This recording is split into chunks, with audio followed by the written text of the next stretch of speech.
ஒருத்தவங்க உங்களை வெறுத்துட்டு வேண்டாம் அப்படின்னு சொல்லி பேசாமல் போகிறாங்கன்னா நீங்கள் எப்போவுமே அவங்களுக்கு அவைலபிளாக இருந்திருக்கீங்க. அதனால உங்கள் அன்பு அவங்களுக்கு புரியலை. அதுதான் அவங்க நம்மளை புரிஞ்சுக்கலையே அப்படின்னு சொல்லி யோசிக்காதீங்க.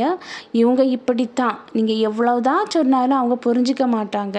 அதனால பிடிச்சி இழுத்து வச்சு அதை உறவை அன்பு காணின்னு கேட்கும்போது அங்கே இருந்து வரக்கூடிய அன்பு உண்மையான அன்பாக இருக்காது. அது ஏதோ கடமைக்கு போலியான அன்பாக தான் இருக்கும். முடிஞ்ச வர எந்த அன்பையும் பிடிச்சி இழுத்து வாங்கணும்னு மட்டும் நினைக்காதீங்க. அது அளவு அந்த அன்பு உணர்வு பூர்வமான அன்பு.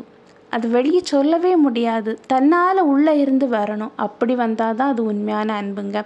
பிடிச்சி என்கிட்ட நீ பாசமாக இருன்னு சொல்லி ஒரு உறவை நீங்கள் இழுத்து வச்சிங்கன்னா அந்த உறவு காணிக்கிறது போலியான அன்பாக தான் இருக்கும். அதனால அன்பு இல்லாமல் பேச மாட்டேன் அப்படின்னு சொல்லிட்டு வெறுத்துட்டு போகிறாங்கன்னா போக விட்டுட்டு உங்கள் கடமையில் நீங்கள் கவனத்தை செலுத்துங்க. நீங்கள் உங்கள் கடமையில் கவனத்தை செலுத்தும் போது கண்டிப்பாக உங்கள் வாழ்க்கை தரம் முந்திய விட உயர்ந்த நிலைமைக்கு